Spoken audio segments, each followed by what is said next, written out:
So I just saw The Secrets of Dumbledore, and I have a lot to say. I'm gonna hold back a bit in this video because obviously it's spoiler free, but I will be doing an in-depth review and breakdown later on because a lot of people won't get to see it for another week. So my initial thoughts, it was good. It's nowhere close to the original films and books, but it's a fun watch. I think it's a lot better than The Crimes of Grindelwald, and I think it's about equal to the first Fantastic Beasts film, which in my book is decent praise. I like that movie a lot.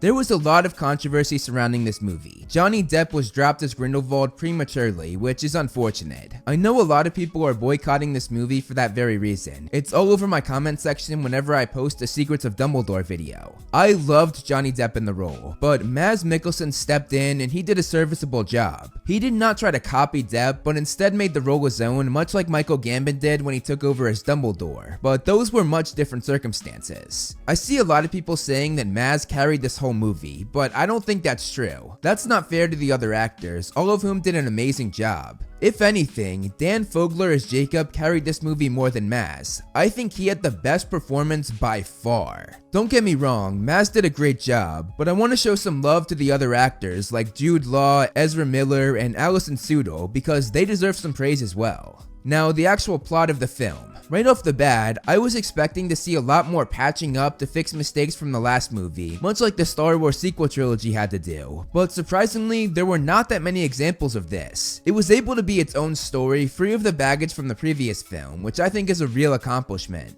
I of course defended the last movie in a video, but even while defending it, I said there were some major problems, most of which have to do with how it was written. This plot was much simpler than the last movie, and I think that's a very good thing. The heroes have a clear plan, which was not the case in The Crimes of Grindelwald. It was pretty jumbled. It's clear that Rowling had a lot of help on this script, which again I think is a very good thing. She wrote the last movie too much like a novel, which did not translate well to the big screen. Making this plot less complicated was very necessary, so I'm glad to see them addressing that. That being said though, there's still one scene in particular that did not translate well. I had no idea why or how this was happening, and I thought they would at least have some dialogue explaining what just happened, but they never did. They just moved on without any clarification.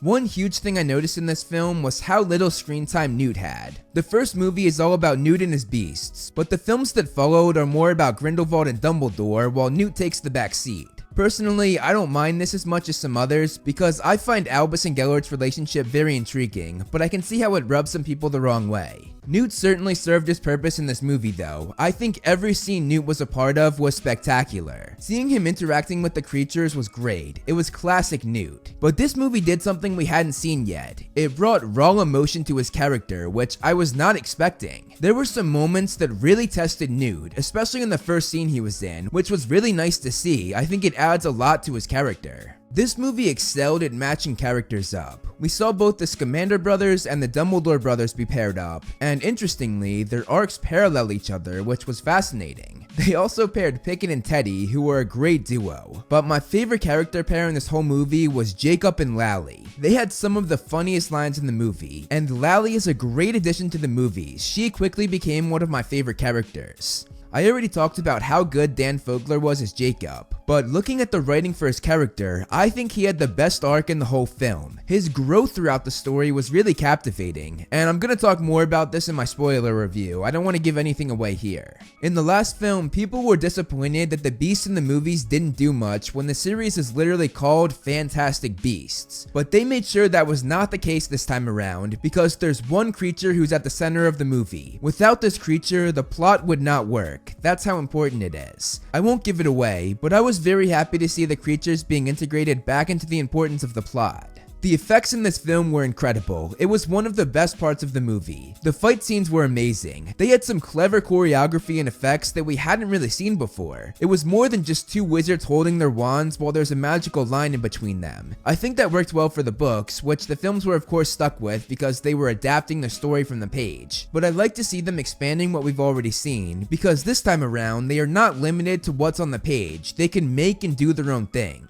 Now, I do have some complaints about this movie. The biggest thing for me is that they constantly broke already established rules in the wizarding world. Just time and time again, I was sitting there shaking my head thinking, this isn't right. A lot of it happened in little Easter eggs that they were trying to show, and to be honest, I would rather they just not add these little Easter eggs that don't really add anything to the movie. I'm gonna dive deeper into this in my spoiler review because I don't want to spoil anything here, but I just have to say I'm very disappointed in how lazy Rowling was with the already established world she had made. It's very off-putting because we've known this magical world for well over 20 years, so to see the lore get such poor treatment rubbed me the wrong way. This time we can't even blame other writers like with the Cursed Child. This is all on JK. I'm putting this all on her.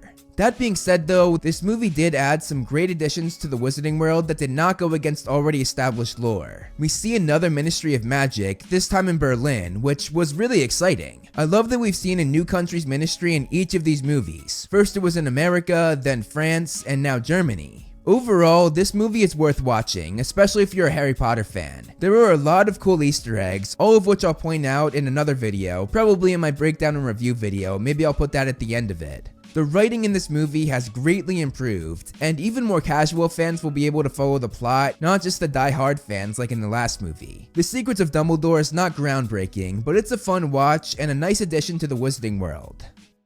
Thank you so much for watching, guys. I hope you enjoyed the video. You can follow me on Instagram to see more of my personal life, like my cute dog Loki, and some behind the scenes movie flame stuff. I also do similar content on TikTok and Twitter that I do here on this channel, so if you like what I do here, check them out. All the handles are right below me, and links are in the description. Over here are my wonderful patrons. If you want to be featured on the next video, plus get a few other perks, become a patron today. As always, if you liked the video, hit that like button and subscribe, and look out for more great movie flame videos on the way.